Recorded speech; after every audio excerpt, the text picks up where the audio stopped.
Galgotia university को दिल्ली के भारत मंडपम में चल रहे एआई समिट से बाहर का रास्ता दिखा दिया है। जानकारी के मुताबिक अधिकारियों ने यूनिवर्सिटी से अपना स्टॉल खाली करने को कहा है।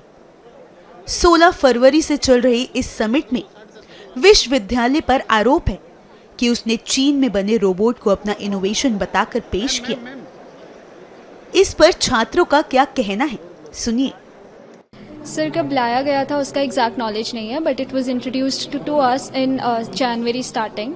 हमें दिखाया गया था कि this is brought for us to study better, to know the robots better, AI से हम कैसे इंटरेक्ट कर सकते हैं। सर उसमें बेसिक इंटरेक्शन अभी तक मैंने जितना उससे इंटरेक्ट किया था, it was basic interaction. It used to shake hands, it used to stand up and sit down. That is what it used to do.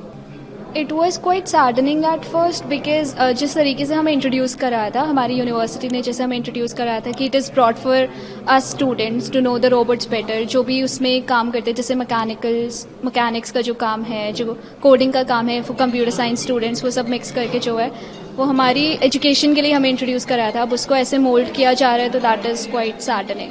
मैं उस रोबोट को लगभग 1 महीने से यूनिवर्सिटी में देख रही हूँ। उससे पहले हमारे सामने ही लाइब्रेरी में एक और रोबोट था जो लाइब्रेरी के इंटरफेस के अकॉर्डिंग डिज़ाइंड था।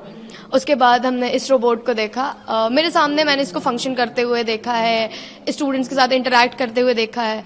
एंड इसका मेजर पर्पस इस रोबोट का यूनिवर्सिटी में लाने का यही था कि एआई और ह्यूमन का इंटरैक्शन जो बच्चे आगे जाके बनाएंगे या बना रहे भी, जिस पे काम भी कर रहे हैं, उसका एक प्री बिल्ड वर्जन प्रोटोटाइप अपने आंखों के सामने देख सकेंगे। So they have a structure in their mind, उनके दिमाग में एक स्ट्रक्चर रहेगा, एक बिल्डअप रहेगा। So that was like the major purpose उस रोबोट का। सर टू बी ऑनेस्ट मैं बहुत ज़्यादा वेल अवेयर्ड नहीं हूँ कि क्या खबरें चल रही हैं, but I think it's somewhere misleaded conversation. उसका पर्पस कुछ और था, इट हैज़ बीन शोन कुछ और। So yeah, I know Neha ma'am on personal basis as well, and I don't think so she would have meant it. So yeah. वो robot हमने किसी foreign brand से we bought it, ताकि हम university में उसको as an educational prototype students को introduce करवा पाएँ, और ताकि हम उसके बारे में काफ़ी चीज़ें सीखें। हम जैसे कि वो कैसे काम करता है, कैसे सेंसर्स उसके काम करते हैं, कैसे ऑब्स्टैकल्स को अवॉइड करता है, उसमें कोडिंग को हम कैसे इन्फ्यूज़ करके उसके साथ हम ऑपरेट कर सकते हैं, उसकी मैकेनिक्स कैसे वर्क करती है, मतलब मैकेनिकल और उसकी एआई जो एक साथ है वो कैसे कोलैबोरेट करके they work together as a single prototype.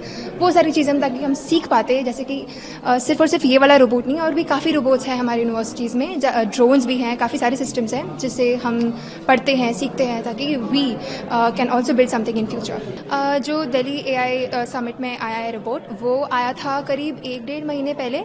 हमने इसको तभी देखा था यूनिवर्सिटी में, और वो हमारे ऐसे फ्रीली यूनिवर्सिटी में काफ़ी बारी ऐसे घूमता था, स्टूडेंट से इंटरेक्ट होता था, और भी वो डांस करता था ना, ऑल एवरीथिंग। तो ऐसी चीज़ें करता था, हम बस इतना ही इंटरेक्शन हो पाया था। अगर हमें मौका मिलता तो हम और भी ज़्यादा सीखते उसके बारे में आगे। हाँ जी सर, सुनिए sir, I literally I am very saddened about it कि ये जिस तरीके से इसको रिप्रेजेंट किया गया है एक नेशनल टेलीविज़न पे या फिर internationally, it is not what we expected it to be, because ये एजुकेशनल पर्पज़ के लिए था, ताकि हम स्टूडेंट सीख पाए उससे, और बाकी यूनिवर्सिटीज़ भी इसके बारे में मतलब देखें और भी सीखें चीज़ों के बारे में, और हम as a students of Galgotia university और भी चीज़ें, हाँ, इससे भी अच्छा हम ताकि कुछ बना पाएँ फ्यूचर में इससे सीख कर। जैसे कि हमने एक और रोबोट भी बना रखा है कृत्रिम, और भी रोबोट्स हैं हमारी यूनिवर्सिटीज़ में, ड्रोन्स भी हैं, तो हम जैसे बिल्ड करते हैं और काफ़ी चीज़ें बिल्ड कर पाए।